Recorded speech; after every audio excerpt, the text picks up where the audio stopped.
Welcome back to World Crisis Radio. That was quite an eye-opener, and we're hearing talk about plastic bag taxes in the District of Columbia and in Maryland. We're hearing about union busting, about payback, give back by unions. We don't want to hear any of that. We want to hear about Wall Street sales tax, securities transfer tax, financial turnover tax, oligarch tax, Tobin tax.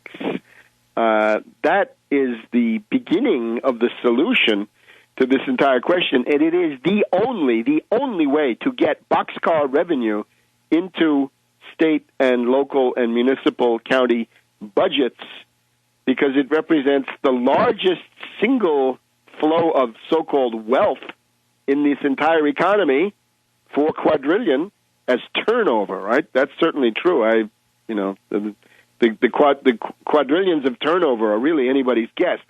I say 1.5 quadrillion of derivatives. That means total in existence, right, rather than the buying and selling thereof, a slight differentiation. But the tax would be on the quadrillion. So it sounds like if it's really 4 quadrillion of turnover, that's 40 trillion of revenue, 20 trillion for the federal government and 20 trillion for the states.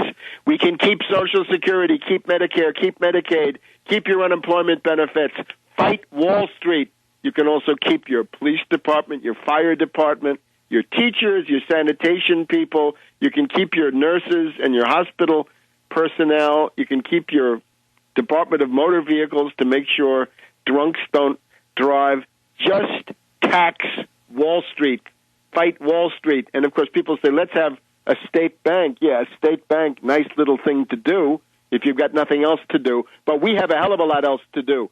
It's time to tax the money where the money is. A millionaire surtax is a great idea. That's higher on the list. But even there, the amount of money available as a millionaire surtax is far less than this huge flow of cash, of loot, swag, tail that we've got to dip into. And again, these Wall Street guys are laughing because the population are fighting among themselves. Wall Street laughs all the way to the bank. We'll have Daniel Abramson back to get more reports. And people, you guys in New York State, time to get going. Now let's just go through now the immediate news of today. Syria. Okay.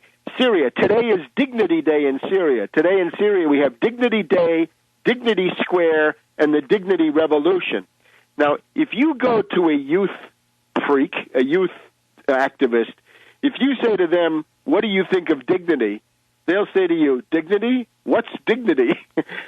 Dignity is not a slogan of teeny boppers and 20-somethings. They don't think about dignity. Dignity comes from the writings of Zbigniew Brzezinski. Therefore, these characters in Syria, my diagnosis is this is the Muslim Brotherhood once again. This is the Ikhwan. This is the upper crust of Arab society.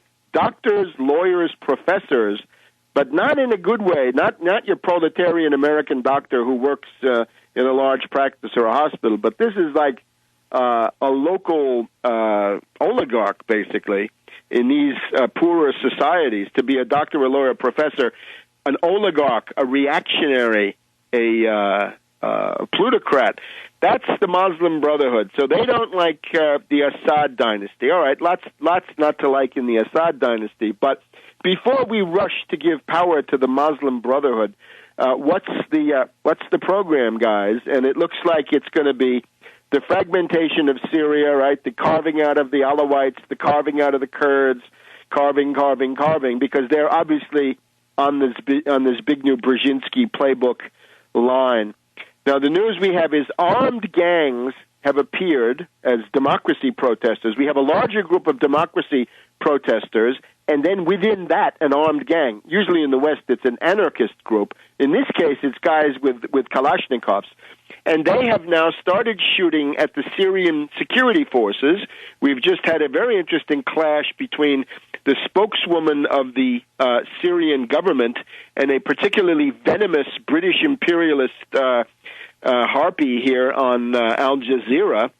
out of which emerges clearly that there are armed gangs, the Muslim Brotherhood, attempting to foment an armed revolution in the city of Dara, D-A-R-A-A. D-E-R-A, transliteration problem again. This is down by the Jordanian border. What can we say? That the heavy U.S. presence in Jordan has allowed some stuff to get bootlegged across that border and into Dara. I don't know whether Dara is richer or poorer than the rest of Syria. I'm guessing it's richer, but I don't know. The question then is, what are their issues?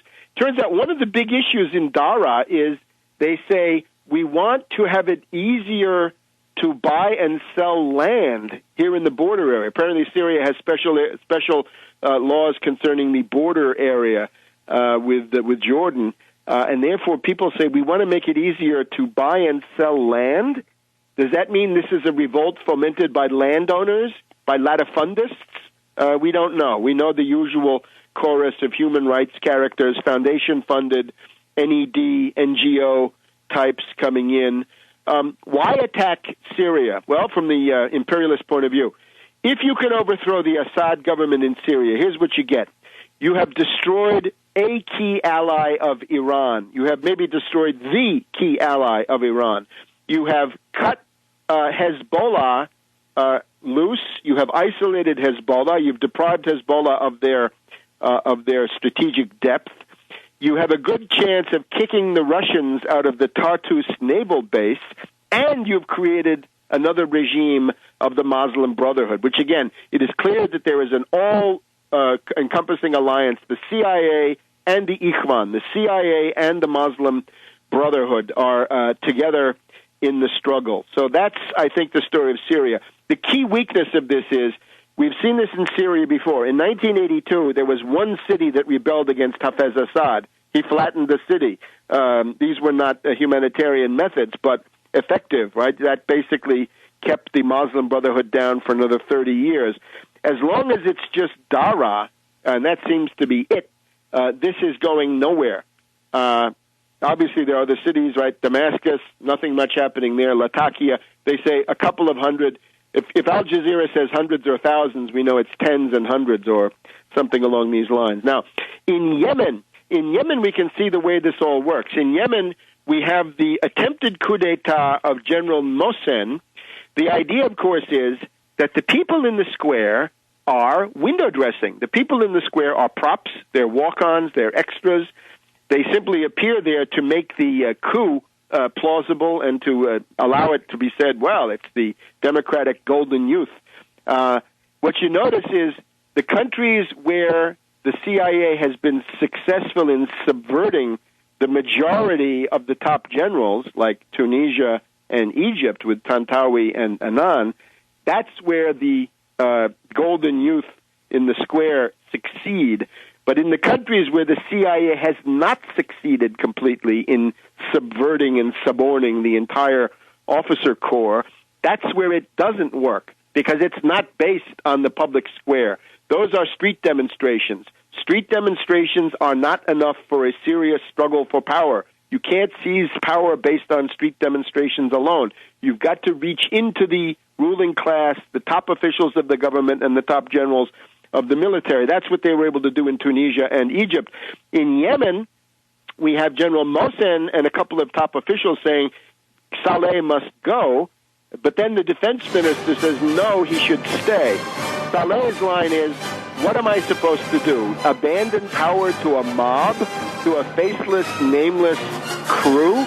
Again, the imperialist plan for Yemen is carve it into two parts, North Yemen, South Yemen, two squabbling petty states. That's the goal. Back in a minute.